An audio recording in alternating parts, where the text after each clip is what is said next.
Salam sejahtera dalam kasih Yesus Kristus. Shalom, damai di hati. Bersyukur kepada Tuhan yang senantiasa memelihara akan kehidupan kita semua, hingga pada saat ini kita boleh ada sebagaimana kita ada pada saat ini. Saat ini kita hendak memuliakan Tuhan, kita akan beribadah. Tapi sebelum kita beribadah, sebelum kita membaca akan kebenaran firman Tuhan, kita berdoa. Mari berdoa. Ya Allah, Bapa yang bertahta dalam kerajaan surga, Allah yang kami imani di dalam anak-Mu Tuhan kami Yesus Kristus, kami bersyukur atas penyertaan Tuhan yang senantiasa dinyatakan di sepanjang sisa perjuangan hidup kita, hingga pada saat ini kami boleh ada sebagaimana kami ada saat ini, itu hanya karena kemurahan Tuhan. Terima kasih ya Tuhan. Pada saat ini kami hendak beribadah kepadamu, tetapi sebelumnya kami akan membaca dan merenungkan akan sebagian dari sabda firman-Mu. Kami mohon kiranya Roh Kudus-Mu akan memelihara akan kehidupan kami. Ya Tuhan, saat ini hamba mau menyerahkan akan keberadaan hidup hamba untuk dipakai boleh menjadi berkat Tuhan. Biarlah ya Tuhan, kuasa Roh Kudus-Mu Engkau mau curahkan di tengah-tengah kehidupan hamba, sehingga hamba boleh dapat menyampaikan sabda firman-Mu hanya seturut dengan kehendak-Mu. Berfirmanlah ya Tuhan, karena saat ini kami sudah siap untuk mendengarkan. Di dalam nama Tuhan Yesus kami berdoa dan bersyukur. Amin. Saudara-saudaraku yang diberkati Tuhan, pembacaan kita pada saat ini terdapat di dalam Markus Fatsalnya yang ke-16. Kita akan baca ayat 7 sampai dengan ayat 8a. Firman Tuhan berbunyi demikian. Tetapi sekarang pergilah, katakanlah kepada murid-muridnya dan kepada Petrus, ia mendahului kamu ke Galilea. Di sana kamu akan melihat dia seperti yang sudah dikatakannya kepada kamu. Lalu mereka keluar dan lari meninggalkan kubur itu, sebab gentar dan dahsyat menimpa mereka. Mereka tidak mengatakan apa-apa kepada siapapun juga karena takut. Demikianlah firman Tuhan. Dikatakan berbahagia kepada kita yang membaca, mendengarkan, serta merenungkannya. Saudara-saudaraku, paternalistik atau patriarkal adalah sistem masyarakat Yahudi di mana Yesus hidup. Sistem ini dikenal dengan dominasi kaum laki-laki. Jika orang Yahudi ditanya berapa anaknya, maka yang dihitung hanyalah anak laki-laki. Dalam doa harian yang diajarkan mereka, bersyukur dilahirkan bukan sebagai perempuan. Sikap terhadap kaum perempuan sangat diskriminatif. Semua jabatan publik termasuk jabatan agama ada di tangan laki-laki.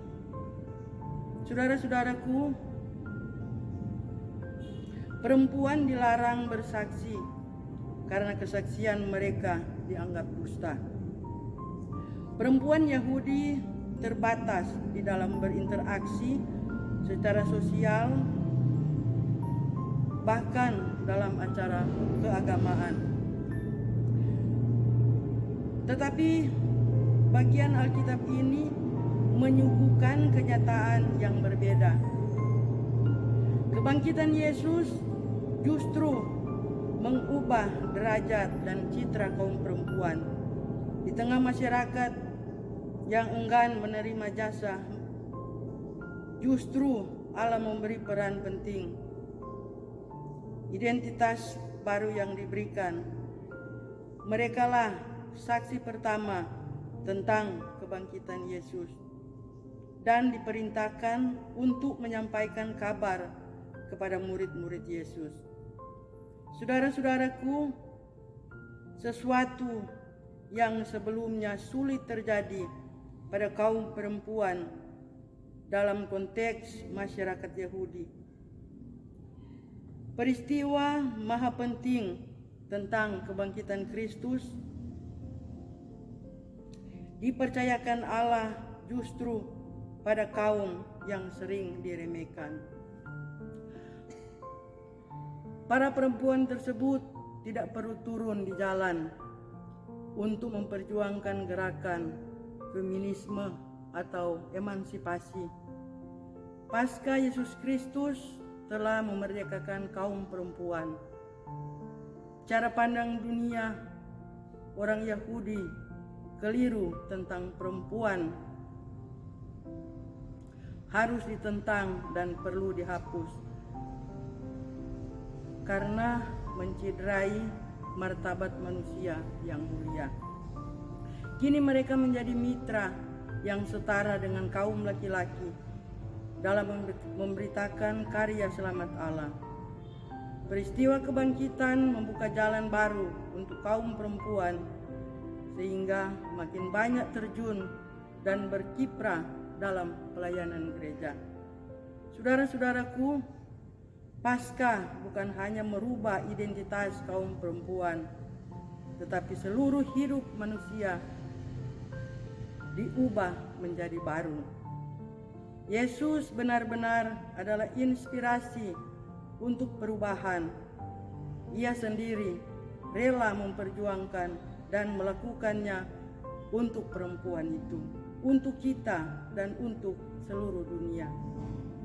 Harga mahal tentang penebusan tidak berakhir pada kematian Yesus. Kebangkitannya adalah kunci kemenangan atas dosa. Hidup orang percaya harus berubah. Perubahan yang membuat namanya dimuliakan atas hidup kita. Perubahan itu juga harus diwujudkan dalam hidup setiap keluarga Kristen. Menjauhi dosa dan kejahatan, memelihara firman Tuhan dan kehendak-Nya, maka diberkatilah keluarga yang mau diubahkan di dalam citra yang sudah di dalam citra Kristus yang sudah bangkit untuk kita. Amin. Mari kita berdoa. Kembali lagi ya Tuhan, kami mengucap syukur untuk penyertaan-Mu sehingga ibadah pada saat ini boleh berjalan dengan segala baik. Terima kasih ya Tuhan. Biarlah firman yang sudah kami baca, kami dengar, bahkan kami renungkan bersama, kiranya Roh Kudus-Mu yang akan memampukan kami. Roh Kudus-Mu kiranya menolong kami, sehingga ya Tuhan, kami bukan hanya menjadi pembaca, pendengar saja, tapi mampukan kami ya Tuhan, sehingga kami boleh menjadi pelaku firman-Mu.